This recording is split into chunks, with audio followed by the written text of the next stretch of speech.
Hello guys, तो आप सभी का स्वागत है सफर टॉपर तक में। तो मैं सोन कुमार आप सभी का स्वागत करता हूं। जैसा कि मैंने बताया था कि हिंदी की क्लासेस लगातार आप लोगों की चलेगी और चल भी रही है। पिछले वीडियो में मैंने फर्स्ट चैप्टर को कंप्लीट किया था और मैंने जस्ट सेकंड चैप्टर स्टार्ट कर दिया था। सेकंड चैप्टर का नाम था विष के दांत और जिसके राइटर कौन थे? नलिन बिलोचन शर्मा जी। ठीक है ना, नलिन बिलोचन शर्मा जी थे। और मैंने बताया था कि कहानी की शुरुआत किया था। कहानी में मैंने बहुत सारे टॉपिक को कवर किया था और लेकिन लास्ट में हुआ क्या था कि वीडियो कट हो गया था बीच में ही। तो मैंने सोचा कि क्यों ना इसका सेकंड पार्ट बना दिया जाए।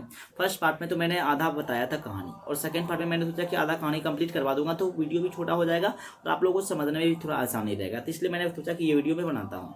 तो ये वीडियो आपके लिए बेनिफिशियल होगा क्योंकि सेकंड पार्ट में आपका पूरा का पूरा ये कवर करा दिया जाएगा। ठीक है ना, 7 से 8 या 10 मिनट का आपका वीडियो होगा तो समझ में पूरा का पूरा डीपली में अच्छे से आ जाएगा। ठीक है ना।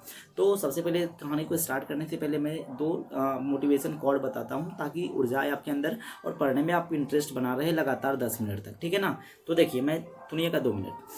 कि मायूस मत होना जिंदगी से, कि मायूस मत होना जिंदगी से, किसी भी वक्त तेरा नाम बन सकता है। कि मायूस मत होना जिंदगी से, किसी भी वक्त तेरा नाम बन सकता है। अगर दिल में हो आग और हौसला हो बुलंद, अगर दिल में हो आग और हौसला हो बुलंद, तो अखबार बेचने वाला भी कलाम बन सकता है। अखबार बेचने वाला भी कलाम बन सकता है भाई। तो आइए हम लोग कहानी की शुरुआत करते हैं। चैप्टर नंबर 2 और चैप्टर का नाम है विष के दांत। कहानी में यहाँ तक स्टार्ट किया था कि कुछ इस प्रकार से सेन साहब था और सेन साहब के एक बेटा थे जिसका नाम था खोखा और उसकी 5 बेटी थी। सीमा, रजनी, आलू, शेफाली, आरती। सीमा, रजनी, आलू, शेफाली, आरती। बेटा का नाम कासू था, उसी को खोखा कहते हैं। ये 2 घर की कहानी थी। एक इधर था अमीर घर का परिवार और एक इधर था गरीब घर का परिवार। अमीर घर के परिवार का मेन सदस्य जो था वो था सेन साहब, उसकी पत्नी और उसके 6 बच्चे। इधर थे गिरधर और उनकी पत्नी और एक उनका बेटा 5-6 साल का था मदन। ये पूरी कहानी मैंने बताया था। और एक दिन कहानी की शुरुआत अब स्टार्ट करते हैं जहाँ से पिछले वीडियो में मैंने कंप्लीट किया था, बताया था उसके आगे। तो कहानी यहाँ तक मैंने कल बताया था कि सेन साहब के जो मित्र होते हैं वो उनके घर में आते हैं और वो अपने मित्र को बैठाने का एक रूम बनाते हैं जिसको हम लोग ड्राइंग रूम कहते हैं। तो आपस में सारे मित्र ड्राइंग रूम में जाके बैठ के आपस में बैठ के गपशप कर रहे थे। तो वहीं पे एक उनके मित्र थे जो अखबारन विष थे और वो इनके सेन साहब के दूर के रिश्तेदार भी थे।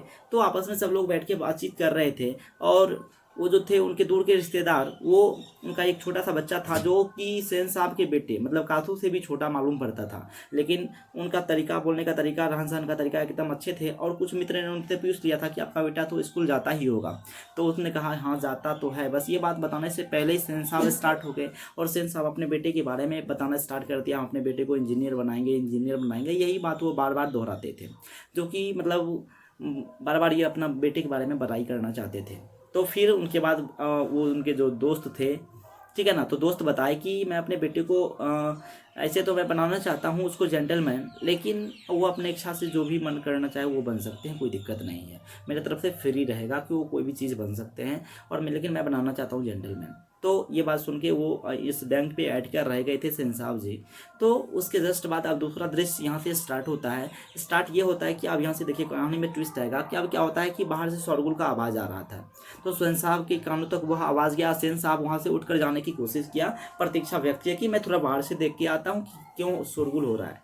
तो उनके जो मित्र थे वो भी जाने की इच्छा प्रकट किया कि मैं अभी आपके साथ जाऊँगा। तो उनके दोस्त भी उठ के वहाँ से चले गए। जैसे ही सेन साहब और उनके मित्र बाहर आते हैं तो देखते हैं कि वहाँ पे एक सोफर था और वहाँ पे सोफर और एक औरत, एक बच्चा था। उधर सोफर के ऊपर, सोफर का मतलब उधर ड्राइवर के ऊपर एक बच्चा झपट रहा था। क्यों? तो वहाँ पे सेंसर आके खड़े हो गए। तो पूरा मामला यूँ था कि वो जो छोटा बच्चा था, एक छोटा बच्चा था 5-6 साल का, मदन उसका नाम था, वो अपनी माँ के साथ वहाँ पे खड़ा था। मदन क्या कर रहा था, वो नया वाला 7,500 को जो काली रंग की जो कार था उसको छूने के लिए गया था। तो सोफर ने देख लिया, सोफर ने उसको धक्का दे दिया था, जिसके कारण वो मदन का पैर थोड़ा जख्मी हो गया था, खून बह रहा था वहाँ से। तो यहीं से थोड़ा लफड़ा हो गया था। तो सेन साहब ने समझा दिया कि मदन अब दोबारा तुम यहाँ मत आना, नहीं तो तुमको मारपीट भी लग जा सकता है यहाँ पे। और उसकी माँ को बोला कि इसको लेके जाइए, दोबारा यहाँ दिखना नहीं चाहिए। तो उसकी माँ बोल उसको लेके चली जाती है। और फिर बाद में होता क्या है कि यहीं से कहानी की शुरुआत होती है कि फिर क्या होता है कि जब वो उसको भिजवा देता है मदन को अपने घर। तो मदन का जो पिता होता है गिरधर लाल, मदन के पिता का नाम क्या है? गिरधर लाल। वो सेन साहब के फैक्ट्री में किरानी का काम करता है, किरानी का काम करता है। और आउट हाउस मतलब उसके फैक्ट्री से बस जस्ट बगल में उन्हीं के रूम में ये रहा करता है, आउट हाउस में। तो वहाँ पे रहते हैं। उनको बुलवाया कि मदन को जाओ बुला के लेके आओ। मदन जब आए तो लगता है कि जैसे फांसी की सजा में कोई जज के सामने जैसे खड़ा हो जाता है ना, उसी प्रकार से गिरधर आया और खड़े हो गया सेन साहब के आगे। तो सेन साहब ने कहना स्टार्ट किया कि तुम्हारा बेटा बिगड़ गया है मदन, उसको सही तरह से ट्रीट करो, उसको समझाओ कि ऐसी गलती अब दोबारा ना करे। तो बीच बीच में ये गिरधर हाँ में हाँ मिलाते चले गए। जैसे ही गिरधर घर गए तो बहुत मार मारा था उस दिन मदन को, बहुत पीटा था।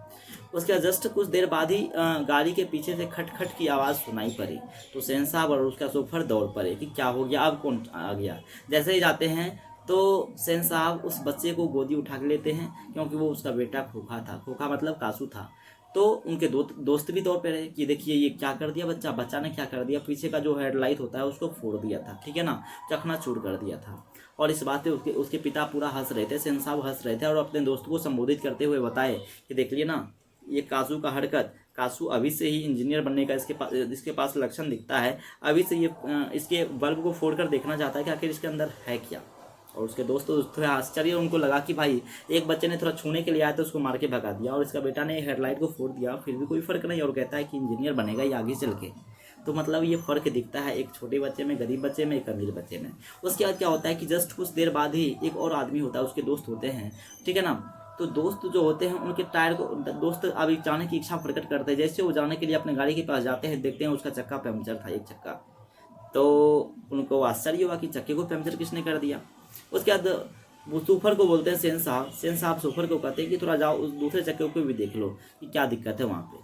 तो जैसे ही सूफर दूसरा चक्का को भी देखने के लिए जाते हैं तो दूसरे चक्का भी क्या था, पंक्चर था। तो सेन साहब ने ऑर्डर दिया कि तब तक ये लोग यहाँ पे बैठते हैं, यहाँ पे कुर्सी लगवा दो और तुम जाओ पंप लेके उसमें हवा डाल दो, उसके बाद ये लोग जाएंगे। तो वो तो वही काम किया, वहाँ पे कुर्सी लगवा दिए और सब मित्र आपस में बैठ के बात करने लगे। और लोग मतलब जिनका गाड़ी था कुशल था वो लोग निकल गए थे, ठीक है ना। और कुछ लोग दोस्त निकल चुके थे और ये दोस्त लोग बाहर में बैठ के गप कर रहे थे वहीं पे, ठीक है। तो जिनका गाड़ी ठीक होते गया, हवा डाल के वो निकलते चले गए। अब कहानी दूसरा दृश्य यहाँ से स्टार्ट होता है। एक दृश्य यहाँ से स्टार्ट होता है कि एक दिन मदन अपने दोस्तों के साथ उस गली में आवारागर्द छोकरों के साथ लट्टू नचा रहा था और वो कौवा का जमात था। कौवे की जमात में हंस शामिल होने के लिए चला आया। वो जो कासू था वो महल वाले था, महल से निकलकर कहाँ से ले आया, उस आवारागर्द छोकरों की टीम में वो भी शामिल हो गया और कहा कि हमको भी लट्टू नचाने के लिए दो। और इस टीम का टीम का जो मैनेजर था, मालिक था, उसको बनाया गया था मदन को। तो मदन को कहाँ ये गवारा हो सकता था, उनके पिता ने उसको भगवा दिया था। तो बोला कि तेरे पास है भी लट्टू, तेरे को लट्टू नचाने के लिए नहीं देंगे, तू अपनी लट्टू लेके आ और नचा, हम तेरे साथ नहीं खेलेंगे। और कासू जो था बहुत गुस्सेदार था, वो पीट देता था अपने बहनों को हो या ड्राइवर को हो, सबको पीट देता था, किसी से डरता नहीं था, उल्टे में उसको कोई कुछ नहीं बोलता था। और यही आदत था कि उसको एक गुस्सा रसीद दिया मदन को, और मदन भी कहाँ रुकने वाला, चोर डाकू गुंडा था ये, खुद अपने गली का, तो पकड़ के एकदम रस्से दिया। ये भी बहुत मार मारा, मारते मारते इतना मार मारा कि 1 मिनट के अंदर अंदर कासू वहाँ से भाग निकला।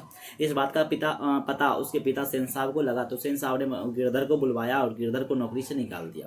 तो गिरधर आके अपने घर में सो जाते हैं और मदन वहाँ से भाग जाता है। जब 8-9 रात बजता है तो मदन जाता भी आखिर कहाँ, जब भूख लगता है 8-9 बजे रात में, तो मदन फिर अपने हाथ बस्ता के अपने घर ही वापस जाता है।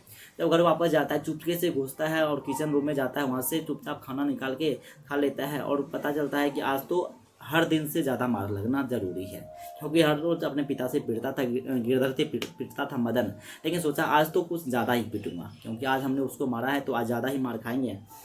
तो ऐसे करके सोचा कि आज तो पीटना ही है। पहले खाना वाना पूरा एकदम खा लिया और जिस घर में उनके माता पिता सोए थे उसमें जाके खिड़की के सामने कान लगा के सुनने लगे थे किवाड़ी के पीछे से।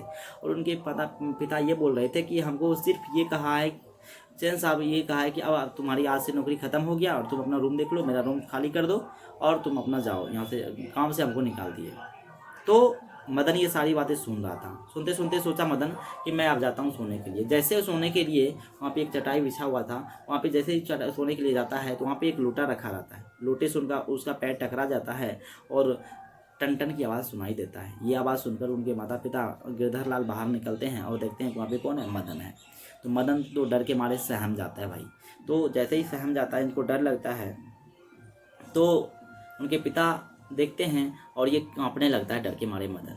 तो लगता है अब क्या होगा मेरे साथ, बहुत मार लगेगी आज। लेकिन उनके पिता आगे उसको गोदी उठा लेता है और कहता है एक मैं हूँ, एक तेरा बाप जो है हमको नौकरी से निकाल दिया, और एक तू है कि उसका 2-2 दांत तोड़ डाला कासू का, कासू का 2-2 दांत तोड़ डाला। और ये बात बोलकर उसके पिता खूब हंसने लगे और मदन को लगा कि ऐसा प्यार उसके पिता आज तक कभी नहीं किया होगा।